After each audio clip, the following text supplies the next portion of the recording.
چې انسان د ونس نه دی او د الله رسول وایي چې مؤمن دا مالف دی او هغه مؤمن چې هغه د چا سره الفت نه لري د سره څوک الفت نه لري نو د کې هیڅ خیر نشته. نو سوال راځي چې د چا سره تعلق لرو او د چا سره ونه لرو نو د هغې حل بیان کړی دی. الله رسول فرمایي الوحدة خیر من جلیس السوء. دا ځان له کېناستل، ځان له ګرځېدل، ځان له اوسېدل دا ډېر ښه دي د هغه دوست نه چا خراب دوست دی. انسانه ته خو د اونس نه یې تا کې به اونس وي. مؤمن خو معلف دی، دی به الفت لري او بل به مو سره لري، خو ګورئ چېرته خراب کس سره ته تعلق نه لري. فرمایي الوحدة خیر من جلیس السوء. د مؤمن ځان له کېناستل، ځان له ګرځېدل، ځان له اوسېدل د خراب دوست نه دا غوره دي. او که بیا دا مؤمن داسې دی چې ده ته په کلي او علاقه کې ښه دوست میلاویږي. ښه دوست څه ته وایي؟ ښه دوست هغه ته وایي چې هغه سره ته کښېنې او ستا ترقي وشي په ایمان کې، ګناهونه دې زیات نه شي. بعضې دوستان بنده له اعمالنامه درنوي چې څومره ورسره کښېني اعمالنامه دې درنېږي. هغه تا ته خپل خراب عمل داسې پیش کوي چې تا له دعوت درکوي د ګناه چې تم ما سره دا عمل شروع کړه. قرآن کې الله وایي دغه خلق به وایي یا لیتنی لم اتخذ فلانا خلیلا.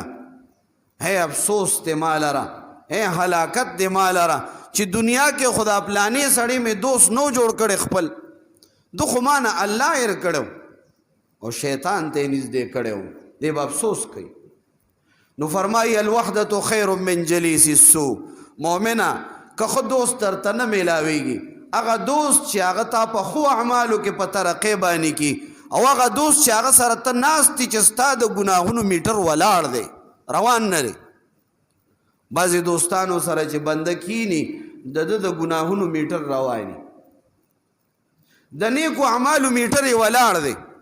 او بعضې دوستانو سره چې بنده کینی د الله په فضل د ده د بدو اعمالو میټر ولاړ دی، د نیکو اعمالو میټر یې په بره ځي. که د نیکو اعمالو هغې نم ځي او د بدو اعمالو دا ولاړ دی نو دام غوره دی. انفاس عیسی کې د یو بزرګ واقعه لیکلې ده. وایي داسې په لاره باندې تلو نو یو سړی و هغه هسې ناست و، نو دې بزرګ پې سلام وانچو. نو بیا چې واپس راتلو نو دغه سړي داسې ډکې راغستې و او ځمکه کې داسې کندې کولې، نو بیا پې دې بزرګ سلام واچو. نو مریدانو ورته وایي چې حضرت وختي ته به دې سړي تېرېدلې نو سلام دې پې وانچو، اوس هم هسې ناست دی، اوس دې پې سلام واچو. وی وختي چې پې تېرېدم نو دی بېکاره و. د بېکاره سړي ذهن او دماغ دا د شیطان کور دی، نو ما پې ځکه سلام وانچو چې دغه وخت کې دا د شیطان اشنا و. او چې بیا راتلم نو ده په ځمکه کې ډکې والو کندې کولې، خو یو کار خو یې کو مشغول و، شیطان ورسره نو، نو ما په ده باندې سلام واچو. بعضې مشغولتیا داسې وي چې بنده اعمالنامه پکې ګناهونه زیاتېږي نه ولاړه وي، نو دا ناسته هم ښه ده. د هغې ناستې نه چې ستا د ګناه میټر پکې روان دی. د الله رسول فرمایي الوحدة خیر من جلیس السوء. دا ځان له کېناستل دا د بد دوست نه غوره دي. خو که بیا درته نیک دوست میلاوېدو نو والجلیس الصالح خیر من الوحدة. وی دا نیک دوست د ځان له کېناستو نه غوره دی. په نیک مجلس کې درته د کېناستو توفیق میلاو شو، موقع میلاو شوه، نو کېنه پکې د ځان له کېناستو نه دا غوره دی.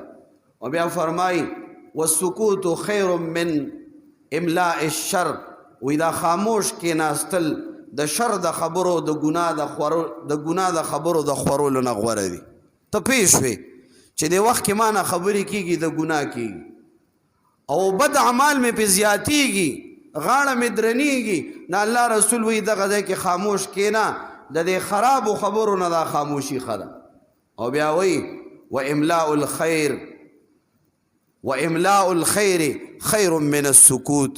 او که کم ځای کې ته پوهېدې چې زما خبرې فایده کوي نو بیا دغلته خاموشي مې اختیاروه ښې خبرې کوه. الله دې زموږ عمل نصیب کړي.